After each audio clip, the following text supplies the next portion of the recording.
Hi, NAVFAC Southeast. I'm Captain Mike Monreal, the commanding officer of NAVFAC Southeast. Most of my comms videos talk about current events and policy updates that impact the command. In honor of the birthday of the Seabees, I'd like to take a step back to cherish our history and traditions. Understanding our history provides insight to the sacrifices made in the foundation of our enterprise and the protection of the American way of life. While history books are a great source for facts, nothing compares to getting the story from those who lived it. These stories are a gift that must be cherished. Here in our very own backyard lives a veteran Seabee from World War II full of stories that make up our history.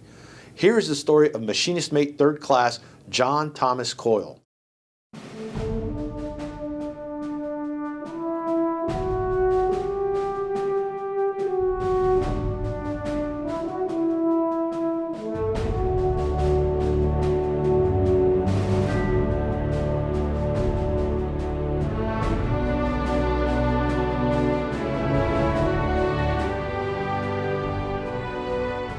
I'd worked my way up as a seaman, first, second, and third class. I was finally promoted to machinist third class. So that's how I started out. My father was a World War I veteran, and he had some friends that were in the enlistment part of it. So he had evidently done some small talk about that.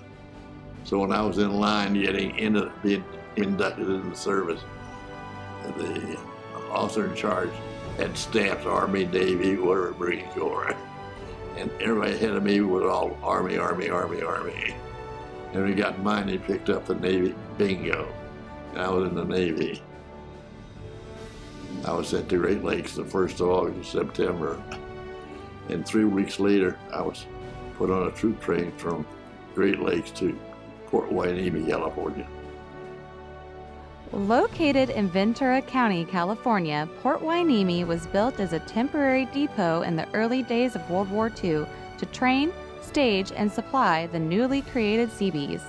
On March 6, 1945, Naval Construction Battalion Detachment 1056 set sail for the Pacific Theater of Operations aboard the SS Seabass.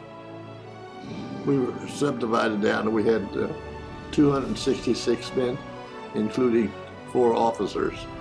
We had our own cooks, self-contained, everything. And we moved as a unit. We were in the Solomon Islands, of which Guadalcanal was one of the islands. I've later been able to understand that the island was only 5 miles wide and 7 miles long.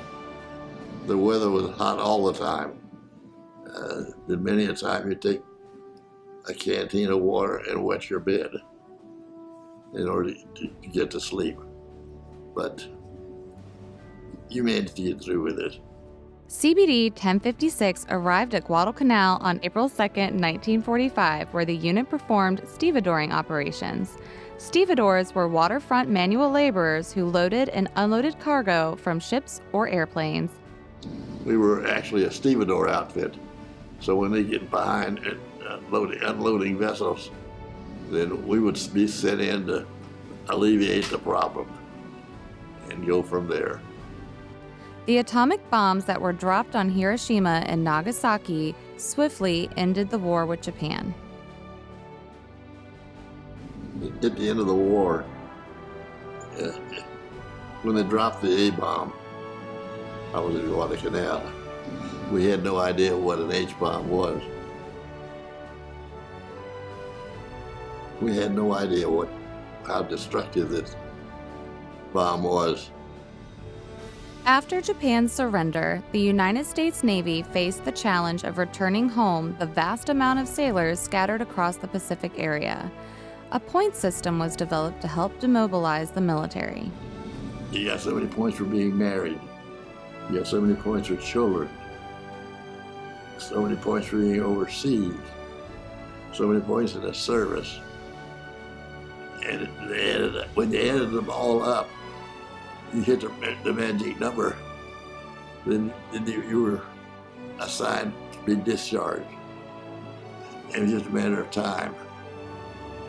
After his military service, Mr. Coyle married his wife Annie in 1951, and they recently celebrated their 69th wedding anniversary.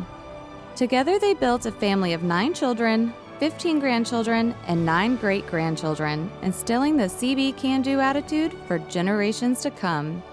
Thank you for your service to our country, Machinist Mate 3rd Class John Thomas Coyle.